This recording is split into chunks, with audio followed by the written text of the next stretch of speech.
આ ફોર્ચ્યુનેટ છે કે ગિફ્ટ સિટી અમદાવાદની બાજુમાં ઊભું થયું. અદરવાઇઝ આ જ ગિફ્ટ સિટી કદાચ એવું બી થાત મુંબઈમાં ક્રિએટ થાય. ત્યારે because of Shri mister Narendra Modi જે પ્રાઇમ મિનિસ્ટર આપણા છે એના કારણે અહીંયા આવ્યું. બિકોઝ એમનું આ ઈચ્છા હતી કે ભાઈ મારે સિટીને ગિફ્ટ આપવું છે અમદાવાદ અને ગિફ્ટનું આ કલ્ચર ક્રિએટ કર્યું. અદરવાઇઝ જો આ જ વસ્તુ કદાચ બીજે બી જતી રહી હોત, કદાચ મુંબઈ જતી રહી હોત, બેંગ્લોર જતી રહી હોત, તો ત્યાં આ બેનિફિટ મળે. આપણે નસીબવાળા છે કે આપણને ગિફ્ટ સિટી ગુજરાતની અંદર મળી. સો લોકોને હજી બી એવું છે કે એરિયા છે, એરિયા નથી, ઇન્ડિયાની બહારનો એરિયા છે. આ આપણે હવે જઈ રહ્યા છે. તમે ત્યાં જ તમે પેલું બતાવજો. આ બતાવજો. અહીંયા બોર્ડર છે. આ બ્રેક બોર્ડર મારજો, બ્રેક મારજો. આ બોર્ડર કહેવાય. આ કસ્ટમ્સ લખ્યું છે અહીંયા. આ કસ્ટમ્સ બતાવજો. ચલો જાઓ કઈ નહીં કહેવાનું. કહેવાનું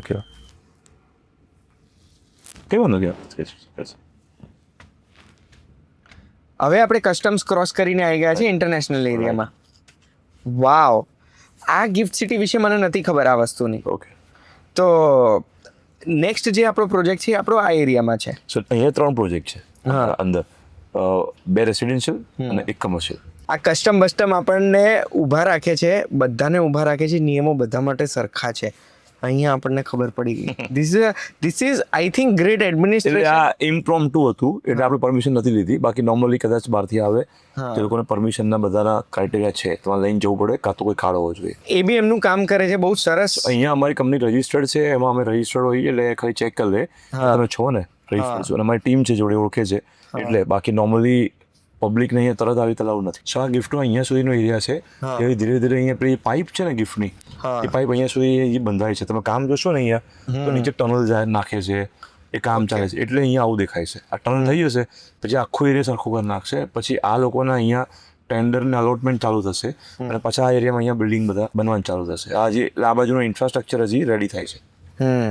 શું લાગે છે ગિફ્ટ સિટી ધમધમતું ક્યારથી દેખાવા લાગશે? જો બધા બિલ્ડિંગ તમે જોશો ને, બધા બિલ્ડિંગ હજી કાચ લાગશે, બધા પ્લોટ થશે, બધા પછી ધમધમતું ચાલુ થશે. આ બાજુનો એરિયા છે ને જે, એમાં મારો પહેલો પ્રોજેક્ટ છે આ બાજુનો એરિયાનો. પણ અમારો આમ ચોથું જે ન્યૂ લોન્ચ છે એ આ, જેને અમે પ્રેઝન્ટે કહીએ છીએ, એની લોન્ચ થવાની તૈયારી છે.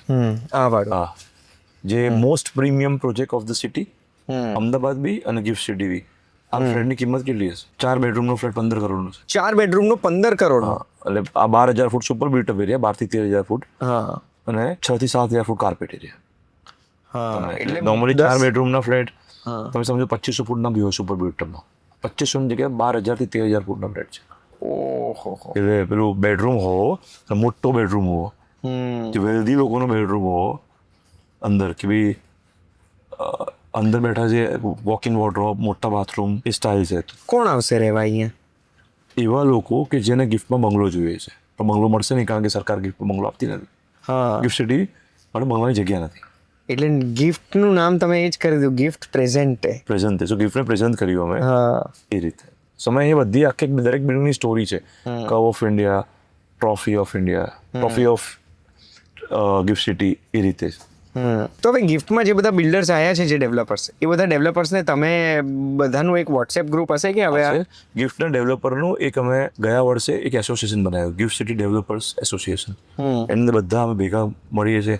ગિફ્ટ સિટીના ઓથોરિટી છે એ બી અમને બોલાવે છે કે આપણે અહીંયા ગિફ્ટ હજી સારું કેવી રીતે કરી શકીએ, તમારે હજી શું હેલ્પ જોઈએ છે, અને બહુ જ કોઓપરેટિવ છે. તો એસોસિએશન પછી ડેવલપર્સનો બી ફાયદો થાય, ઓથોરિટીઝ બી ડાયરેક્ટલી એક જ એસોસિએશન જોડે વાત કરે. હા, એના કારણે, બિકોઝ એમને બી ભવિષ્યમાં કંઈક ક્વેરી આવે, લોકોનો ફીડબેક લે, એટલે દે ઓલવેઝ ઇન્વાઇટ અસ. પાછળ જે હતું રિવરફ્રન્ટ એરિયા હતો, આખો રિવરફ્રન્ટ જે નવો બને છે ગિફ્ટ સિટી પાસે, એ અહીંયા રિવરફ્રન્ટ બને છે. એટલે તમે જોશો ભાટથી કે સાબરમતી રિવરફ્રન્ટ છે, અહીંયા સાયકલિંગ ટ્રેક સુધી ગિફ્ટથી લઈ અને બધા રિવરફ્રન્ટ પર તમે ગિફ્ટનો રિવરફ્રન્ટનો 4th ફેઝ છે કદાચ. એટલે આ છેકે છેક રિવરફ્રન્ટમાં તમે સાયકલ લઈને ફરી શકો, અને બોટ ફરશે અહીંયા રીતે સરકાર પાર્ક કરે. કેટલો લાંબો બની રહ્યો છે? એ બહુ મોટો છે, મને નથી ખબર, પણ બધો જ સાબરમતી રિવરફ્રન્ટ આખું છેકે છેક લિંક કરી દીધું. જો આ પાછું આપણી ચેકપોસ્ટ આવી ગઈ. આકાશભાઈ બતાવજો. બરાબર. આ ભાઈએ અમને સિટી મારી દી. રોલિંગ ચાલુ જ રાખજો, ચાલુ જ રાખજો. अरे हम बाहर का नहीं ले रहे, हम अंदर हमारा ही ले रहे, अंदर का ले रहे हैं. हमारा गाड़ी का है. आपका एम्प्लॉय हो? यहाँ के ओनर है शिवालिक के. शिवालिक के ओनर है. हाँ, अरे नहीं बरोबर है. Thank you. આવું તમારે બીજે ક્યાં ક્યાં આમ ફાયદો થતો હશે કે શિવાલિકના ઓનર છે આમ એવું તો ફાયદો તો થતો આપણે અહીંયા ઓકે ને અહીંયા કામ કરીએ છીએ હા ડેવલપર તરીકે એમને ખબર તો રહે છે ને અને સામે જો ટીમ જતી હોય એટલે કંઈ બી થાય. પણ એવું નહીં આજે તમે જીવનમાં કંઈક હાસિલ કર્યું છે તો ક્યાંક તો એવું હશે ને કે આમ મજા આવતી હશે કે રોલો પડે. ગમે ને કોઈક જગ્યાએ તમે પરમિશન ના લેવાની હોય, કોઈક જગ્યાએ તમને સીધી અપ્રુવલ મળી જાય. હા એટલે તમે જ્યારે આટલું સરસ કામ કરતા હો તો થોડા પ્રિવિલેજ બેનિફિટ બી મળે હા. અને કદાચ કંઈક ખોટું થઈ જાય તો ના તો નામ તકલીફ બી પડે. બે ધારી તલવાર છે આ. હા તો આવા એસોસિએશન અત્યારે પેલું ક્રેડાઈ કરીને એક એસોસિએશન બી છે. કેટલા વર્ષથી આ ક્રેડાઈને? અરે બહુ જ આઈ થિંક મસ્ટ બી 25-30 વર્ષ ઉપર હશે. મને બી એક્ઝેક્ટ નંબર હા 35 વર્ષ કે હશે. તો આ ક્રેડાઈમાં એક વસ્તુ મેં નોટિસ કરી છે કે બધા ડેવલપર બહુ મિત્રો હોય છે કે આમ કે ખાલી સોશિયલ મીડિયા પર દેખાડે. ના ના ના બધા અમારે બધા રેગ્યુલર બધા મળીએ અને ઘણા બધા ડેવલપર એવા છે કે જેના ફ્રેન્ડ્સ જ ક્રેડાઈના ફ્રેન્ડ્સ છે. બાકી બધા બહુ ઓળખતા બી નથી. એટલે ઇટ્સ નાવ ફ્રેન્ડલી કલ્ચર થઈ ગયું. રાત્રે બધા અઠવાડિયે બધા ગેધરિંગ કરે, ડિનર પર જાય, મળે બધાને. સો એ હવે પાર્ટ થઈ ગયું. ક્રેડાઈ એક નાવ ફ્રેન્ડલી કલ્ચર થઈ ગયું. તો આટલા નજીક હોય જ્યારે એક જ ઇન્ડસ્ટ્રીના બધા ઓનર્સ, એમાં બી આટલી મોટી ઇન્ડસ્ટ્રી છે તો એ જ્યારે અંદર આટલા નજીક ફ્રેન્ડ્સ આવો સંબંધ હોય તો એવું છે તમને કે આવનારા સમયમાં કાર્ટેલ બાટેલ બની જશે? કારણ કે રિયલ્સમાં પોસિબલ નથી. આજે ઘણા બધા ડેવલપરોએ બી બહાર ટ્રાય બી કરી. કારણ કે મારી જગ્યાની કિંમત અલગ, મારું લોકેશન અલગ, હું બિલ્ડિંગ અલગ બનાવું. શું કે 400 પેરામીટર છે કાર્ટેલ કરવાના, પોસિબલ જ નથી. એટલા માટે તમે ફિલ્ટરથી પાસ કરો ને તો એક જ જણ તમે રહી જાય.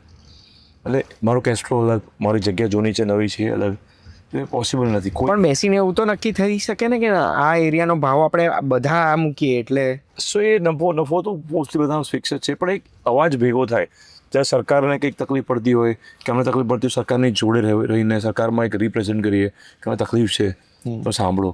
એક અવાજ માટે છે. ક્રેડાઈનું મેઇન કામ છે ભેગા થઈ અને જે તકલીફ પડતી હોય ઇન્ડસ્ટ્રીને એ રિપ્રેઝેન્ટ કરી ઇન્ડસ્ટ્રીને કાં તો જે તે ઓથોરિટીને એની જોડે મેન આ કામ છે.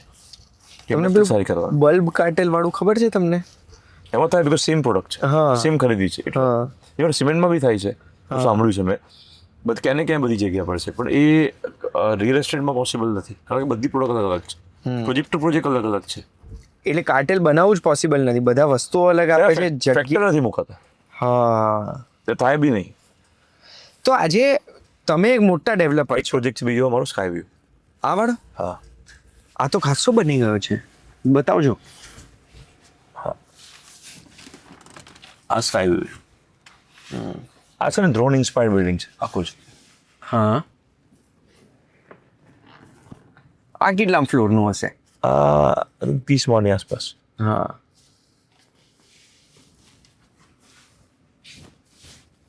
સ્કાય વ્યૂ એટલે ઉપર ડ્રોન ઇન્સ્પાયર્ડ છે. નાની બધી વિંગ છે ઉપરથી 4 લાખ નીકળે છે. ઓકે નોર્મલી ફ્લેટના પ્રોસેસ ફ્લેટોમાં કેવું હોય કે એક જ ફ્લોર પર આમને સામને ફ્લેટ હોય. હા આમાં તમે બધું એક જ બાજુ છે એટલે તમને જેવું તમે ફ્લેટથી બહાર નીકળો તરત તમને સામે સ્કાય મળે. એટલે તમને આમ હવા ઉજાસ ગમે. પેલું રિસોર્ટમાં કેવા પેસેજ હોય બહાર, અને હોટલમાં કેવા હોય, હા હોટલમાં બંધ હોય, રિસોર્ટમાં તમને એક સાઈડ ખુલ્લું મળે. આમાં બધા એવા છે. સો આ બધું બનાવવામાં વેસ્ટ બહુ જાય. પૈસા લોકો અમને આપે બી છે વધારે. સો અમારો પ્રાઇસ બીજા કરતાં હંમેશા વધારે હોય એનું કારણ બી આ છે. વેસ્ટ પડે, કોસ્ટ વધે. શ્યોર.